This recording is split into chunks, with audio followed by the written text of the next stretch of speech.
नमस्कार लाडक्या बहिणींनो, मी नितेश सोनवणे बोलतो मराठी अपडेट या चॅनलवरून। लाडक्या बहिणींनो, तुमच्यासाठी एक आनंदाची बातमी आहे, खुशखबर आहे। कारण केवायसी आता पुन्हा चालू झाली आहे। जर तुमची केवायसी करताना केवायसी चुकली असेल तर आता काळजी करण्याची गरज नाही। कारण सरकारने आता ज्यांची केवायसी चुकलेली आहे त्यांची दुरुस्त करण्यासाठी पर्याय उपलब्ध करून दिलेले आहेत आणि आता तुमची केवायसी तुम्ही दुरुस्त करू शकता। सर्वात आधी तुम्ही जर चॅनलवर पहिल्यांदा आला असेल तर चॅनलला सबस्क्राइब करून ठेवा, कारण असेच नवनवीन व्हिडिओ मी तुमच्यापर्यंत पोहोचत राहील। चला तर मग व्हिडिओ सुरू करूया।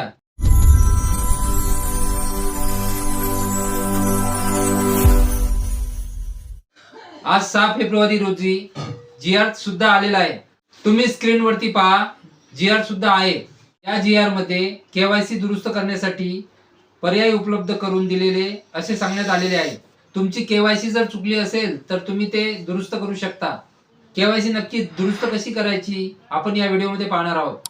तर सर्वात प्रथम तुमच्या मोबाईल मधून लाडकी बहीण महाराष्ट्र.gov.in या वेबसाईट वरती यायचं आहे।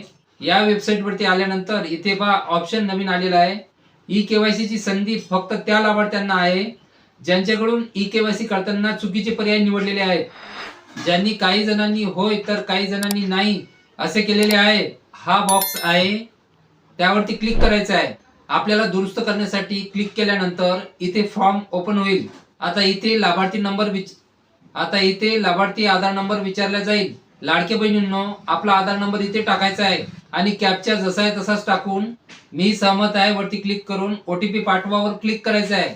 एक गोष्ट लक्षात ठेवा, ज्यांची केवायसी चुकलेली आहे त्यांचीच केवायसी इथे करायची आहे आणि त्यांचीच केवायसी इथे होईल।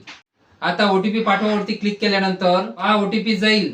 जर ओटीपी गेला नाही तर तुम्हाला केवायसी करायची गरज नाही, पण ज्यांना ओटीपी जातोय तर तुम्हाला केवायसी ची दुरुस्ती करायची आहे। लक्षात ठेवा, ओटीपी पाठवला तर ओटीपी येईल, जो तुमच्या मोबाईलवर ओटीपी आला तो येथे टाकायचा आहे आणि सबमिट करायचा आहे। सबमिट केल्यानंतर तुम्हाला 2 ऑप्शन इथे दिसतील, ए आणि बी। आता याच्यामध्ये तुम्ही वाचून घ्या। माझ्या कुटुंबातील सदस्य नियमित कायमस्वरूपी कर्मचारी विभाग, उपक्रम मंडळ, भारत किंवा राज्य सरकार, स्थानिक संस्थेमध्ये कार्यरत नाही, त्यामुळे नाही सिलेक्ट करायचं आहे। पहिल्यांदा तुम्ही होय सिलेक्ट केलं होतं, पण आता लक्षात ठेवा दोन्ही ऑप्शन मध्ये नाही सिलेक्ट करायचं। निवृत्ती वेतन घेत नाही, दोन्ही ऑप्शन नाही करायचे आहे आणि एक्सेप्ट करायचे आहे। ए आणि बी चं ऑप्शन आणि सबमिट करायचं।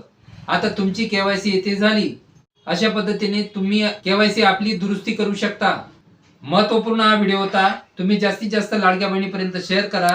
तुम्ही जर चॅनलवर पहिल्यांदा आला असेल तर चॅनलला लाईक करा, शेअर करा आणि सबस्क्राइब करायला विसरू नका। धन्यवाद। जय हिंद, जय महाराष्ट्र।